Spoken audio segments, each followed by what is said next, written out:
बिस्मिल्लाहिर्रहमानिर्रहीम। अस्सलाम वालेकुम। मैं उम्मीद करता हूँ तमाम स्टूडेंट्स आप ठीक ठाक होंगे, खैरियत से होंगे।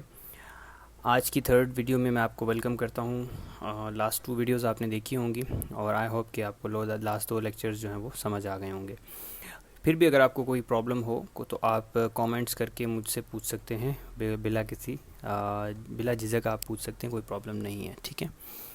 आज हम स्टार्ट कर रहे हैं ऑफिशियली जो नेबरिंग कंट्रीज़ के साथ ताल्लुकात हैं, और जैसा कि आपने ये देखा होगा कि मैंने लिख दिया है पाकिस्तान एंड नेबरिंग कंट्रीज़। तो सबसे पहले हम नेबरिंग कंट्रीज़ को स्टार्ट कर रहे हैं, लेकिन ये सबसे पहले हम देखेंगे कि सार्क क्या है, फिर आपको समझ आएगी।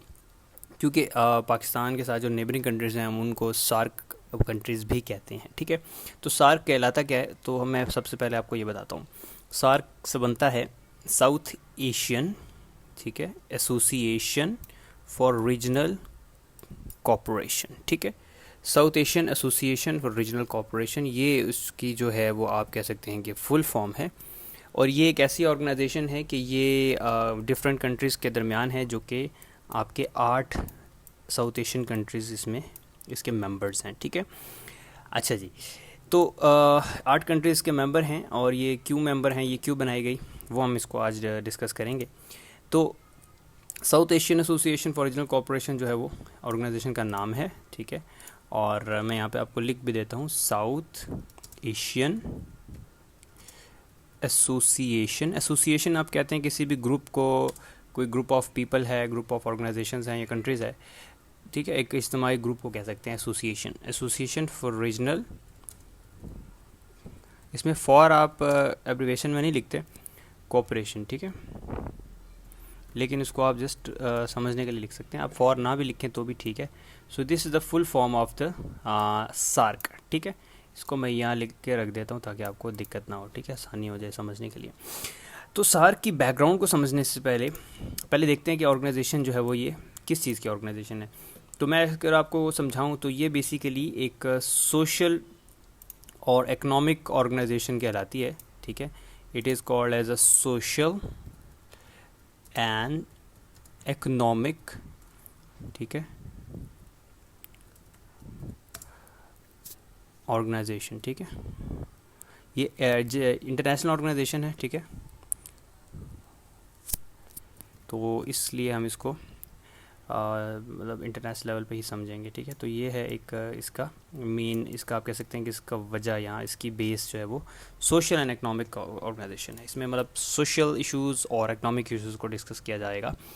अच्छा जी, तो अब हम आते हैं कि ये क्यों बनाई गई, कब बनाएगी, और ये चीज़ें हम आज डिस्कस करेंगे।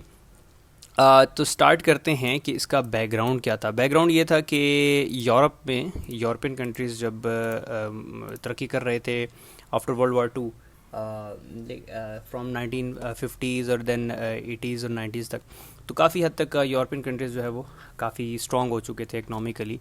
तो और उनके यहाँ डिफरेंट ऑर्गेनाइजेशन भी बन गई थी, जैसा कि यूरोपियन इकनॉमिक काउंसिल है, EEC बनी थी 1950s में लगभग बनी थी, और उसके बाद फिर वो वही EEC जो है वो यूरोपियन यूनियन में तब्दील होती है 93 के अंदर जाके।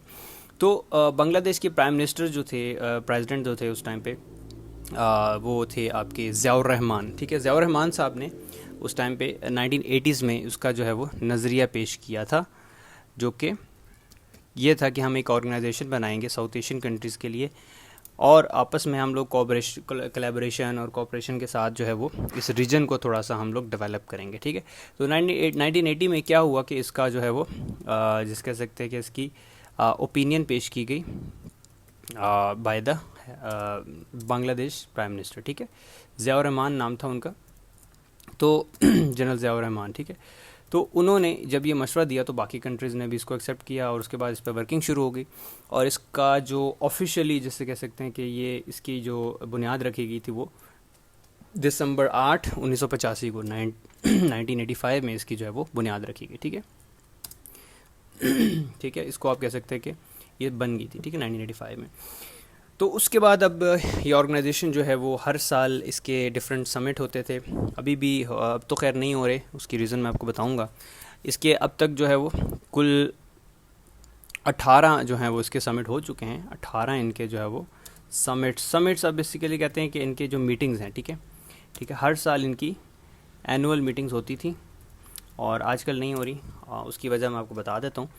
18 और 19वां जो समिट होना था वो 2016 में वो पाकिस्तान में ही होना था, लेकिन कुछ इंडिया और पाकिस्तान की जो रेवलरी है, इंडिया और पाकिस्तान के ताल्लुकात के अंदर कुछ ख़राबी आ गई थी। कुछ ऐसी इवेंट्स हुए थे जिस वजह से इंडिया ने पाकिस्तान में वो इवेंट जो है वो अटेंड करने से मना कर दिया था। तो उसके बाद से अब दोबारा से अभी तक ये सार्क ऑर्गेनाइजेशन जो है वो दोबारा से बहाल नहीं हो सकी अपने फुल ट्रेंड पे, ना ही उसकी कोई इस तरह से समिट हुए हैं अभी तक। तो आई होप कि ये ऑर्गेनाइजेशन बहाल हो जाए, क्योंकि साउथ एशिया के जो हालात हैं वो हमारे सामने ही हैं। तो ये और आपस में जो ताल्लुकात की एक नोयत है साउथ एशियन कंट्रीज़ की, वो भी कोई इतनी अच्छी नहीं है फ़िलहाल।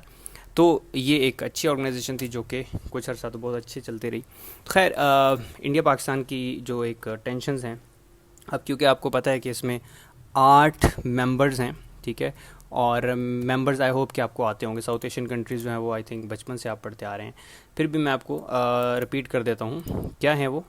लेट्स सी, सबसे पहले जो है वो आपका कौन सा कंट्री आता है, मैं आपको यहाँ पे लिख देता हूँ। सबसे पहले आपका आता है पाकिस्तान, ठीक है, जो कि आपका हमारा कंट्री है और पाकिस्तान है। फिर इंडिया आ जाता है इसके अंदर, इस तरह से बांग्लादेश आ जाता है, इसी तरह से नेपाल आ जाता है, ठीक है, भूटान आ जाता है, मालदीव्स आ जाता है, श्रीलंका, ठीक है,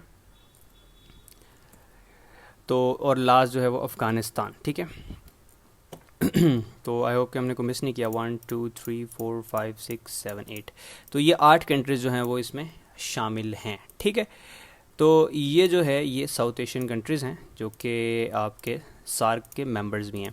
अफ़गानिस्तान जो था वो पहले नहीं था जब इसकी बुनियाद रखी गई थी 1985 में, तो ये बाद में जो है वो शामिल हुआ था 2007 के बाद, ठीक है। आफ्टर 2007 ये मेंबर बना था एशियन साउथ एशियन कंट्रीज़ का, ठीक है, सार्क का। तो ये कंट्रीज़ जो हैं ये इसके मेंबर्स हैं, और इसको जस्ट हम ब्रीफली पढ़ेंगे, ज़्यादा डिटेल में नहीं जाएंगे क्योंकि हमारा मेन टारगेट जो है वो साउथ एशियन कंट्रीज़ के रिलेशंस हैं। तो मैं आपको मज़ीद बता देता हूँ कि इसमें जो अहम बात आपने याद रखनी है वो क्या है। वो ये है कि अब तक इसके कितने समिट हो चुके हैं, और सबसे ज़रूरी ये है कि पाकिस्तान में जो है वो कितने समिट हो चुके हैं। तो ये मैं आपको बता देता हूँ कि पाकिस्तान में अब तक 2 समिट हो चुके हैं, ठीक है, और इन 2 समिट्स की जो डेट्स हैं वो भी आपको पता होनी चाहिए। पहले जो है वो 4th समिट हुआ था, ठीक है, 1988 के अंदर इस्लामाबाद के अंदर, और जो दूसरा समिट था वो आपका 2004 के सन में हुआ था मुशर्रफ क्यारा के अंदर, ठीक है। ये भी 12वां समिट था आपका, ठीक है। तो 12th समिट, सॉरी पहले आप 2nd समिट याद रखेंगे, सॉरी 4th समिट, मैं सॉरी गलत बोल गया हूँ शायद। 4th समिट पाकिस्तान के अंदर पहले हुआ था, और दूसरा जो है वो 12th समिट हुआ था, यानी 12th मीटिंग हुई थी सालाना, ठीक है। तीसरी मीटिंग कब होनी थी मैंने आपको भी बताया, 2016 में पाकिस्तान के अंदर जो मीटिंग थी वो शेड्यूल्ड थी, जो कि नहीं हो सकी। 19th जो था वो समिट अभी तक नहीं हो सका, और अभी तक सस्पेंड है ये समिट। और पाकिस्तान इंडिया के जो ताल्लुकात हैं और रीजनल जो भी टेंशन्स हैं उस वजह से ये अभी तक नहीं पॉसिबल हो सका। खैर, तो वी होप कि ये जल्द बहाल हों। अच्छा, ये ऑर्गेनाइजेशन अब क्यों बनाई गई थी, इसके मकासद क्या थे, वो जनरल मैं आपको जल्दी से बता देता हूँ। ये ऑर्गेनाइजेशन बेसिकली इसको जैसे मैंने आपको बताया कि ये सोशल इकोनॉमिक ऑर्गेनाइजेशन थी, ठीक है, ये मैंने शुरू में लिखा था। तो हमें समझ आ जानी चाहिए कि सोशल इश्यूज़ के हल के लिए और इकोनॉमिक इश्यूज़ के हल के लिए ऑर्गेनाइजेशन बनाई गई थी। ज़ियाउर रहमान ने जब ये मशवरा पेश किया था कि हमें यूरोपियन तर्ज पे एक ऑर्गेनाइजेशन बनानी चाहिए, तो वो इसलिए किया था कि सोशल वेलफेयर को टारगेट किया जाए, ठीक है। ये जो एक अहम काम है सोशल वेलफेयर, तो सोशल वेलफेयर यानी सोशल वेलफेयर के कामों को बढ़ाया जाए, लोगों के लिए काम किया जाए, पब्लिक सर्विंग की जाए, क्योंकि जब आपका सोशल वेलफेयर अच्छा होता है तो आपकी एक वेलफेयर स्टेट बन जाती है, ठीक है। तो वेलफेयर स्टेट्स जो हैं वो यूरोपियन कंट्रीज़ को हम लोग अक्सर हमें मिसाल देते हैं कि वेलफेयर स्टेट्स हैं, स्कैंडिनेवियन कंट्रीज़ की हम मिसाल देते हैं। तो वो इसलिए डेवलप्ड हैं, इसलिए वो कामयाब हैं क्योंकि वो वेलफेयर स्टेट्स हैं, ठीक है। वहाँ पे पब्लिक के जो इश्यूज़ हैं उनको हाईलाइट किया जाता है, लोगों के लिए काम किया जाता है, गवर्नमेंट जो है वो डेडिकेटेड होके। तो वेलफेयर स्टेट्स का तस्वर था बेसिकली इस सार्क की बैकग्राउंड के पीछे, ठीक है। तो अगर आप बात करें कि अब ये स्टेट क्यों बनाई गई थी, इसमें कोऑपरेशन, ठीक है, म्यूचुअल कोऑपरेशन टारगेट रखा गया था, ठीक है, mutual cooperation between the countries of the south Asia, ठीक है।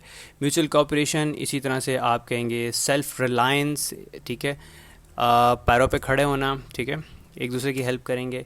जो पुअर कंट्रीज़ हैं उनकी, जो स्ट्रॉन्ग कंट्रीज़ हैं साउथ एशिया में जैसे इंडिया पाकिस्तान है या बांग्लादेश है, वो हेल्प करेंगे, ठीक है। ठीक है, सेल्फ रिलायंस की इसमें आप जो है वो बता सकते हैं कि आप एक दूसरे की हेल्प करेंगे, ठीक है।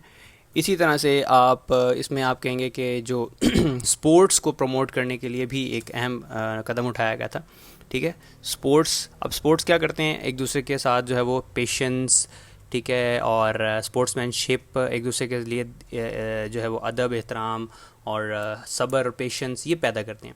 तो ये स्पोर्ट्स का मेन मकसद जो था वो यही था कि स्पोर्ट्स भी ऐड की जाएँ और आपस में साउथ एशियन कंट्रीज़ आपस में खेलें।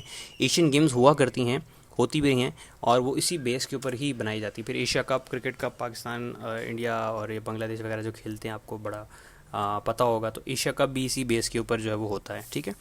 तो ये सारे ऑब्जेक्टिव्स हैं। फिर इस तरह से एजुकेशन में कोऑपरेशन है, एजुकेशनल सेक्टर में एजुकेशन है, हेल्थ है। तो ये सारे सोशल वेलफेयर के जो पॉइंट्स हैं ये इसमें आप लिख सकते हैं, ठीक है।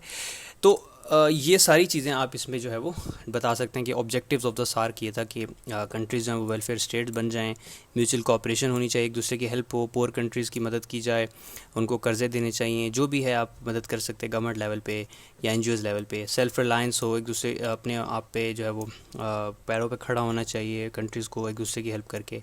एजुकेशन, हेल्थ में इन्वेस्ट करना है दूसरे कंट्रीज़ के, ताकि हर कंट्री जो है वो डेवलप हो जाए। तो ये सारे ऑब्जेक्टिव्स थे जो कि अभी तक, तो अगर हम इसका एनालिसिस करें अब से 1985 से लेकर अब तक सार्क का, तो कोई ख़ास बड़ा अचीवमेंट नहीं किया सार्क ने। और सार्क एक लिहाज से जैसे कह सकते हैं कि एक डोरमेंट टाइप ऑफ ऑर्गेनाइजेशन ही रही है। इसके मुकाबले में आप अगर कंपेयर करें यूरोपियन यूनियन और अफ्रीकन यूनियन या अरब लीग के साथ, तो बहुत बड़ा फ़र्क नज़र आता है आपको। और उसमें मेजर जो अगर आप कहें फेलियर ऑफ द सार्क, वो यही है कि आपके पाकिस्तान इंडिया के जो ताल्लुकात हैं, जो इस पूरे ऑर्गेनाइजेशन के अहम दो ममालिक हैं, वो आपस में ताल्लुकात अच्छे नहीं हैं उनके। तो खैर ये जो चीज़ें ये आपको पता होनी चाहिए। हम इसके बाद स्टार्ट करेंगे पाकिस्तान, अफ़गानिस्तान, ईरान, फिर इसी तरह से बांग्लादेश और नेपाल, मतलब इन कंट्रीज़ के साथ आपके ताल्लुकात को हम डिस्कस करेंगे, ठीक है। तो आई होप कि आपको ये वीडियो अच्छी लगी होगी। अगर आपको समझ आ गई तो आप थम्स अप करके लाइक दे सकते हैं, कमेंट कर सकते हैं। कोई सवाल हो तो ज़रूर कमेंट कीजिएगा। अपना ख्याल रखिएगा। अल्लाह हाफ़िज़।